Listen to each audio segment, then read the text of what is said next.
என்னங்க தம்பி? ஒண்ணும் இல்ல, ரொம்ப நேரமா பெல் அடிச்சுக்கிட்டு இருக்கேன். பிரியா கதவு திறக்கல. தம்பி, சாயங்காலம் 6 மணி இருக்கும்.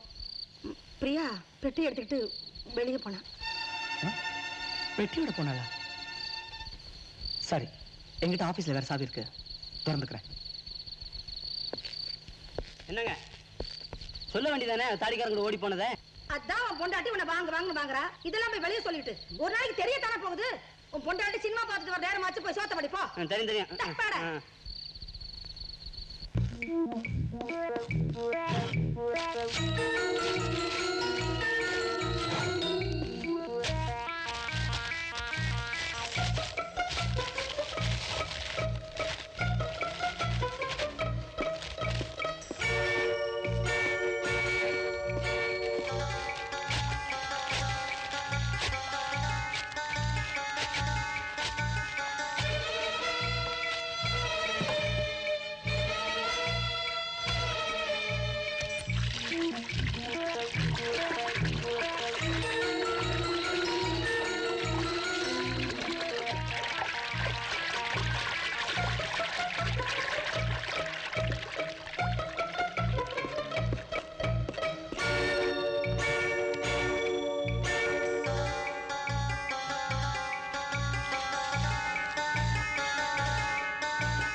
மிஸ்டர் பிரபு, மேற்கொண்டு எங்களை என்ன செய்ய சொல்றீங்க?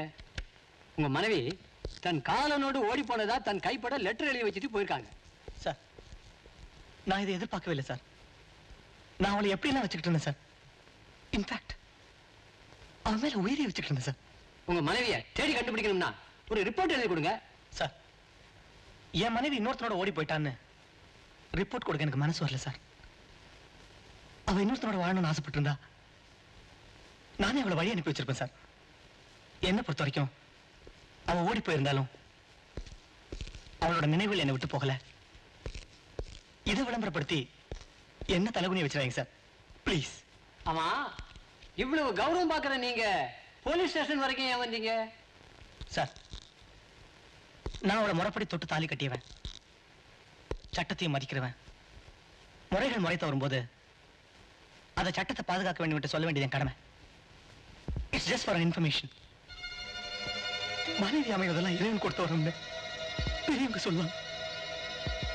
எனக்கு அந்த பாக்கியம் இல்லை சார். வரேன்.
பொண்டாட்டி புருஷன்னா இப்படித்தான் நடந்துக்கணும்னு தெருவே பேசிக்கிட்டாங்க.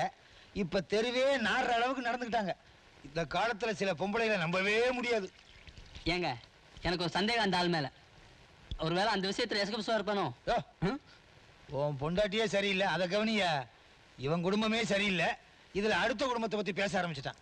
நல்ல புலி புலியா போயா. இங்க மட்டும் என்ன ஆளுதான்?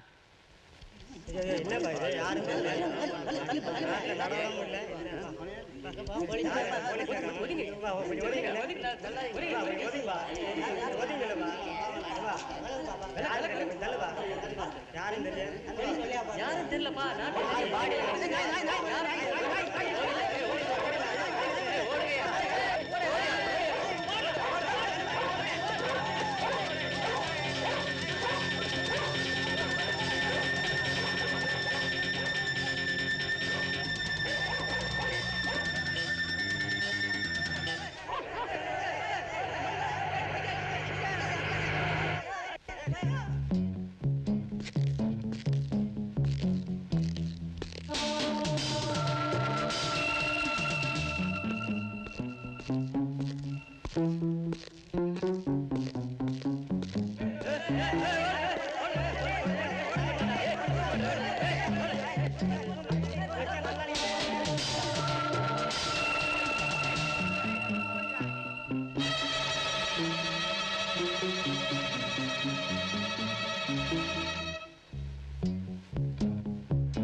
Morning sir. மார்னிங். இங்க பணம் புதைக்கப்பட்டிருக்குன்னு தகவல் சொன்னது யாரு? எலக்ட்ரிசிட்டி போர்டு ஆளுங்க கேபிள் போடும்போது ஏதோ துர்நாற்றம் வரவே ஃபோன் பண்ணாங்க. டெட் பாடி ஆனா பெண்ணா? யாருன்னு தெரியல சார். பணம் ரொம்ப அழகிய நிலைமையில இருந்ததால ஸ்பாட்லயே போஸ்ட்மார்ட்டம் பண்ண வேண்டியதாயிடுச்சு.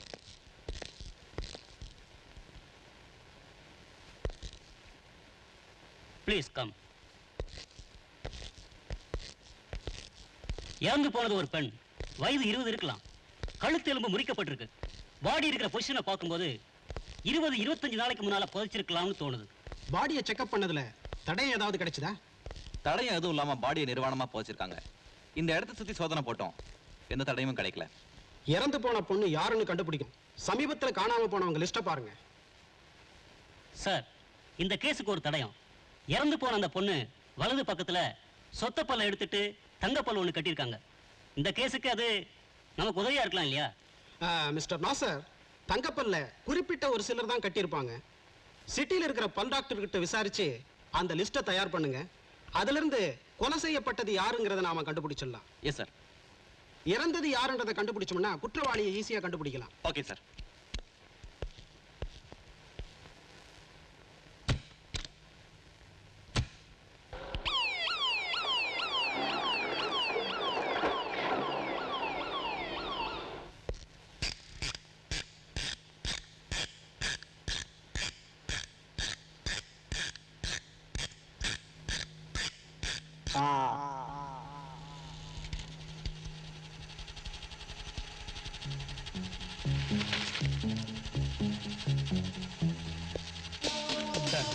நீங்க கேட்டபடி தங்கப்பல் கட்டவங்க லிஸ்ட் இதுல இருக்கு. லேடிஸ் 8 பேர், ஜென்ஸ் 9 பேர். Thank you doctor. இதே மாதிரி லிஸ்ட்டை எல்லா டென்டிஸ்ட் கிட்டையும் எங்க டிபார்ட்மெண்ட் ரெஃபர் பண்ணிட்டு இருக்கு. இதை வச்சு இறந்து போனது யாருன்னு கண்டுபிடிச்சிருவோம். All the best. தேங்க்யூ.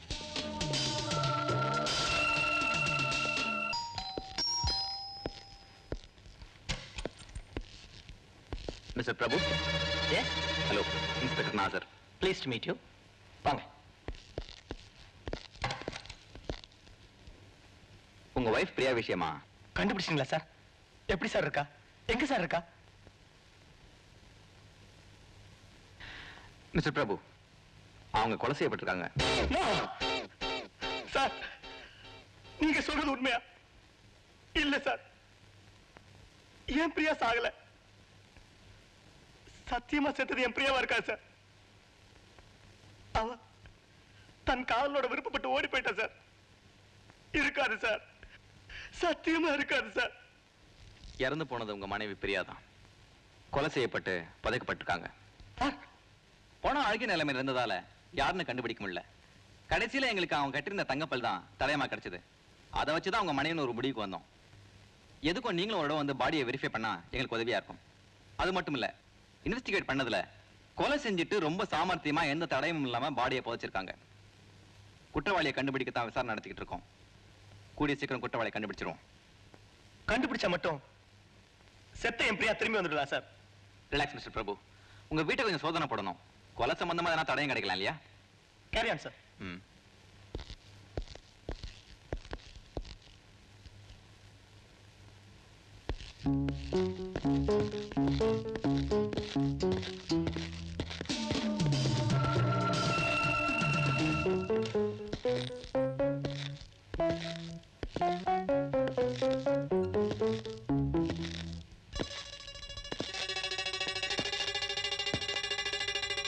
உங்க மனைவிக்கு டைரி எழுதுற பழக்கம் உண்டா?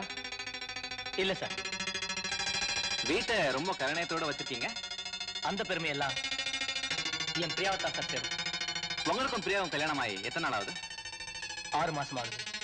ஓ, இந்த 6 மாச தாம்பத்திய வாழ்க்கையில உங்க மனைவி உங்ககிட்ட எப்படி நடந்துக்கிட்டாங்க? ஒரு மனைவி தன் கணவனுக்கு செய்ய வேண்டியதுல அவ எனக்கு எந்த குறையும் வைக்கல சார். அவன் மேல நான் உயிரியே வச்சிருந்தேன். இது எல்லாருக்கும் தெரிஞ்ச விஷயம்.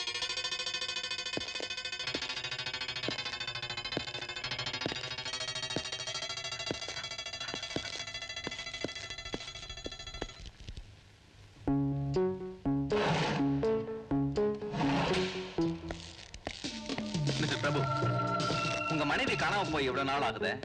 கம்ப்ளைண்ட் கொடுத்ததை தவிர நீங்க தேட முயற்சி இல்லையா? என்ன தேட வேண்டாம்னு அவளே லெட்டர் எழுதி வச்சுட்டு போனதுக்கு அப்புறம் அவளை தேடி என்ன சார் பண்றது? அப்போ உங்க மனைவி தேட வேண்டாம்னு எழுதின லெட்டரை போலீஸ் கிட்ட ஏன் கொடுத்தீங்க?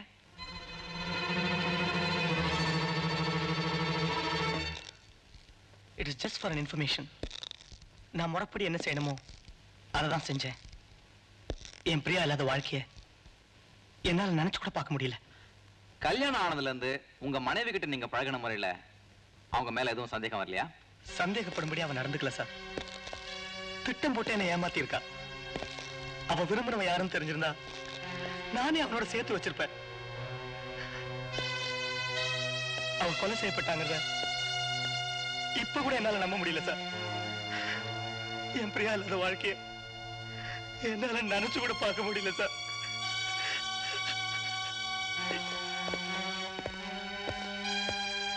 இதுதான் சார் பிரியாவோட ட்ரெஸ்ஸிங் ரூம். அவ இந்த வீட்டை விட்டு போனதுல இருந்து நான் இந்த ரூமுக்கே வர்றதில்லை. அவன் மேல இருக்கிற வெறுப்புல இல்ல, அவளோட பழகின அந்த நாட்களை என்னால மறக்க முடியல. சாரி சார், உங்களை நிக்க வச்சு பேசிக்கிட்டு இருக்கேன். காஃபி கொண்டு வரேன்.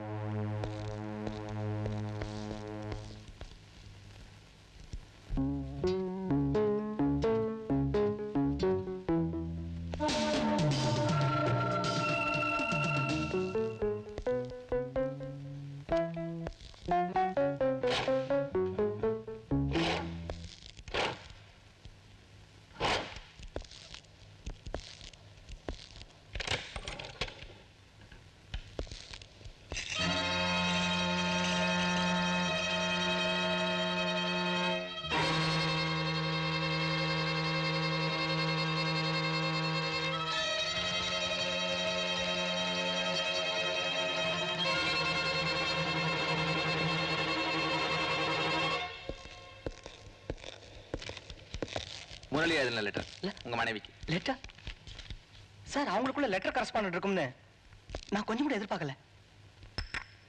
ரிலாக்ஸ் பிரபு, இந்த லெட்டர்ல எழுதிருக்கப்படி ஆகஸ்ட் 8ஆம் தேதி உங்க மனைவி அவங்க கூட போயிருக்காங்க. முரளியை கண்டுபிடிச்சா எல்லாம் உண்மையை தெரிஞ்சிடும். மற்றபடி என்ன விவரம் ஒண்ணா eye contact you. Mister Prabhu sir, இவ்வளவு பெரிய வீட்டுல வேலைக்காரங்களே இல்லாம எப்படி தனியா? சார், எங்க சந்தோஷத்துக்கு கிடைச்சல யாரும் இருக்க கூடாதுங்கிறதுக்காக நாங்க வேலைக்காரங்களே வச்சுக்கல. இல்ல, see you again. Thank you sir.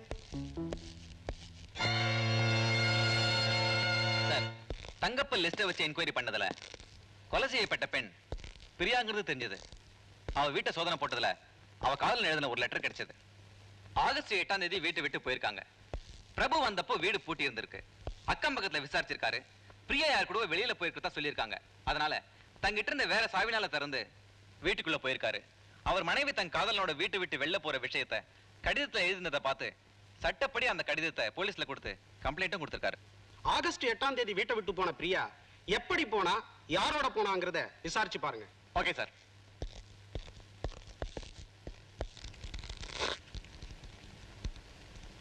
Good morning sir. Good morning. கொலை செய்யப்பட்ட பிரியா வீட்டு அக்கம்பக்கத்தை விசாரிச்சதுல 2 பேரும் ரொம்ப ஒத்துமையாவே இருந்திருக்காங்க. பிரபு தன் மனைவி பிரியா மேல ரொம்ப அன்பா இருந்தாருங்கிறத குறிப்பா சொல்றாங்க. சம்பவம் நடந்த அன்னைக்கு பிரியா தாடிக்காரன் ஒருத்தனோட போனதை பக்கத்து வீட்டுல பாத்திருக்காங்க. S it. கார் நம்பரை பத்தி ஏதாவது அவங்க கவனிக்கலன்னு சொல்றாங்க. அந்த காதலன் எழுதின கடிதம் கிடைச்சதே, அதை பத்தி ஏதாவது தகவல் கிடைச்சதா? அந்த லெட்டர்ல இருக்க போஸ்ட் ஆபீஸ் முத்திரையை பார்த்தா கர்நாடகாவுல தும்கூர்ல இருந்து போஸ்ட் பண்ணிருக்காங்க. ஆனா அந்த ஊர்ல முரளிங்கிற பேர்ல இது சம்பந்தப்பட்டவங்க யாருமே இல்ல. மிஸ்டர் நாசர், இந்த கேஸ நம்ம ஏன் வேற ஒரு கோணத்துல சிந்திச்சு பார்க்க கூடாது? பிரபு மேல நாம ஏன் சந்தேகப்படக்கூடாது? வீட்டை விட்டு போன பிரியா தன் கைப்பட எழுதின லெட்டர் இருக்கு. அவன் தாடிக்காரனோட போனதை பார்த்த சாட்சியங்கள் இருக்கு. இதுல பிரபு மேல சந்தேகப்பட வாய்ப்பே இல்ல சார். சம்பவம் நடந்ததை வச்சு பார்க்கும்போது சம்பந்தப்பட்டவங்க மேல சந்தேகம் இல்லைன்னு தீர விசாரிக்காம நாமளே ஒரு முடிவுக்கு வரக்கூடாது. எதுக்கும் பிரபுவோட ஆபீஸ் போய் விசாரிச்சு பாருங்க, ஏதாவது தகவல் கிடைக்கும். Okay sir.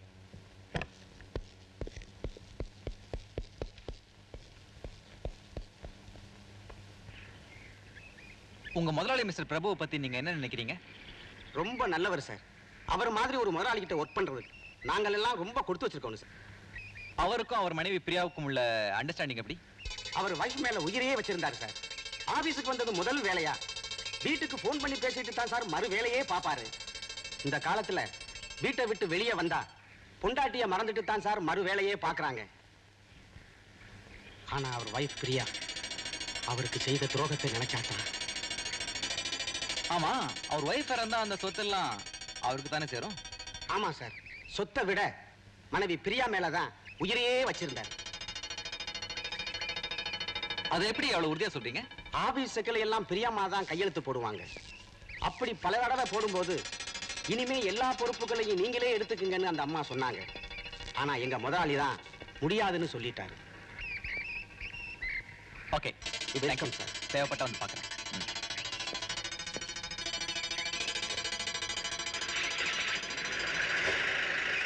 சார், ஆபீஸ் மேனேஜரை விசாரிச்சேன். பிரபு மேல சந்தேகப்பட வாய்ப்பே இல்ல. அப்படியே சந்தேகப்பட்டாலும் இந்த கொலை சம்பந்தமா இந்த தடயமும் கிடைக்கல, சாட்சியமும் இல்ல. சட்டத்திலிருந்து தப்பிக்க திட்டம் போட்டு தான் அந்த கொலையே நடந்திருக்கு. தடயமும் இல்லாம சாட்சியம் இல்லாம குற்றவாளின்னு தெரிஞ்சோம் நம்ம டிபார்ட்மெண்ட்ல பல பேரை கைது செய்ய முடியாத சூழ்நிலை. ஓகே மிஸ்டர் நாசர், இப்போதைக்கு இந்த கேஸை பெண்டிங்ல வைங்க.